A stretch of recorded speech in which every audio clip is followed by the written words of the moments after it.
बबेबा मोनसे स्पिचआव आङो 2020नि बे एकर्डनि उनावहाय काजलगावआव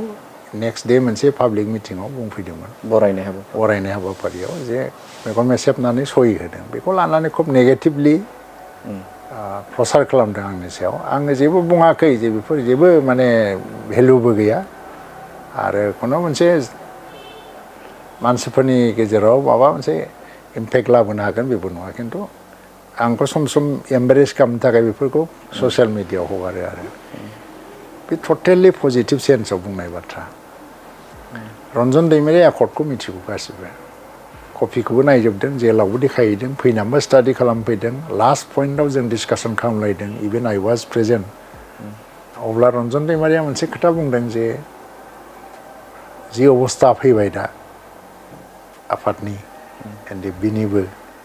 जों माबा खारनाव गावस्रालायजोब्बाय माबाय गभर्नमेन्ट अफ इन्डिया मोनसे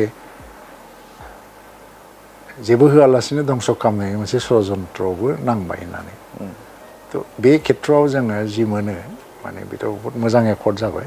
खालामनांगौ बे एग्रिमेन्ट जालाय आन्डारस्टेन्डिंआव फैलायनानै एकर्डखौ खालामनाय जादों आं बुंनायनि सेन्सआ बेसोमोनबा बे नेगसिएसन प्रसेसआव जेलाव थानाय मानसिखाय बियो इनभल्भ जानो हायाखै आरो पार्सनेलि नेगसिएसनाव बेसेबां राउन्ड अफ डिसकासन जादों बे पार्सनेलि इनभल्भ जानो हानाय जायाखै खिन्थु जेलाव ब्रिफ जाबाय थादों आरो थ' आं मेगन फोथायलायनाय लानानैनो माने नेगसिएसन खालामग्रा ग्रुपनि सायाव मोनसे बिसास लानानै जातिनि साथ्रआव बे मेगन मेसेबनानैबो बहुत माने सुक्तिखौ होदों होननाय बाथ्राया मोनसे बे पजिटिभ सेन्स आरो नेगेटिभ सेन्स नङा बियो बेखौ नेगेटिभलि बहुत प्रसार खालामनो नाजानाय जादों आरो बहुत समाव आं सानदोंमोनबो बे लेंगुवेजआ जुदि हार्ड खालामबायबा मानसिफोरनाव आघात होबायबा बेखौ आं उइद्र' खालामनानैबो लाफिननो हायो खिन्थु नुबाय माने बेबायदि खुनु नेसेसिटि गैया खारन बे बाथ्राखौ प्रसार खालामग्रा मानसिफ्रा राजनैतिक दलनि गोजा बै आफादनि मानसिया रावबो प्रसार खालामाखै जायनि एगेन्स्टआव बुंदों बेबो बुङाखै आरो बिनि फल'वार रावबो बुङाखै आरो राजखान्थि मोनसे प्रपागान्डा आरो बेखौ बिसोर बेजोंनो जुदि प्रपागान्डा खालामग्राफ्रा जुदि ससियेल मिडिया प्रपागान्डा खालामग्राफ्रा बेजोंनो जुदि उदै बुंदोंबा ओंखाम मोनजादोंबा मालायनि ओंखामखौ मानो सेना होनो आंलाय दे जाथों माखासे सम जाथोंसै आरोखि बेखौ प्रसार खालामनानैनो आं जेबो साना आरोखि गोसोआव बोरै मोनो सार जेब्ला बेफोरबायदि बुङोब्ला हारिनि खामानि मावबाय थानाय नोंथांमोना मोनसे समाजाव माने मा थायो माखासे टटेलि इन'सेन्ट मानसिफोर थायो बिसोरो लिडारफ्रा गाव मानिनाय लिडारा जेखौ बुङो बेखौनो बुङो आरो माखासे जाहैबाय माने टटेलि नेगेटिभ टाइपनि मानसिफोर इन'सेन्टबा जेखि बुङा आं जेबो नांस'आ नेगेटिभफोरखौ मालाबा एसे काउन्टार खालामनो दरखार दङ खिन्थु जायफ्रानाखि गोरों मानसिफोर तेन हमनानै लादो दिनै बिटिसिनिया बै समनि चिफ हाग्रामा महिलारिया पलिटिकेल ग्राउन्डआवनो आंखौ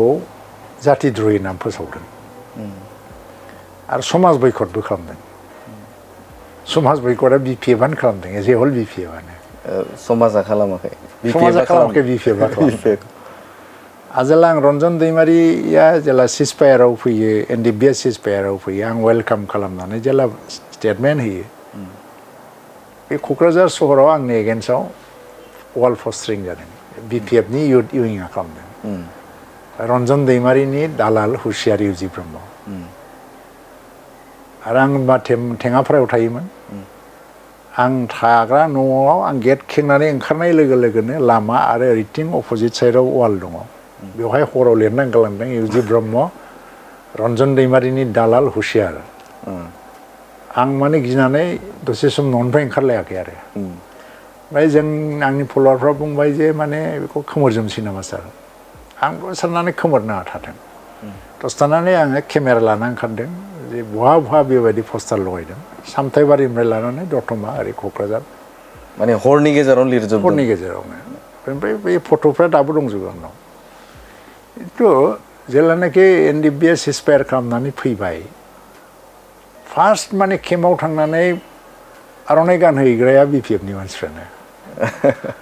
आरो फैयै दिनै रन्जना जेलाव थानांनायनि थाखाय मेगन मोदै फुगारफ्लाबाय थानाय मानसिफ्राबो बिसोरनो जाय मानसिफ्रा आंखौ रन्जननि दालाल हुसियार होननानै बुंदोंमोन आरो टाइमा गावनो रिभार्स खालामबाय थायो ओंखायनो टाइम हिल्स माने मोनसे खोथा दङ जे समानो मालाबा हिलिं खालामो आरो जे बहुद कुइसननि एन्सारफोरखौ टाइमा होयो आरो ओंखायनो जों होबाय थानांगौ दरखार गैया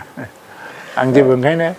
गोसोआव आं जेबो लाया ओमफ्राय संग्रामनि जिबनाव बेफोरखौ मोनबोबाय हिसाबै आं जेबो लाया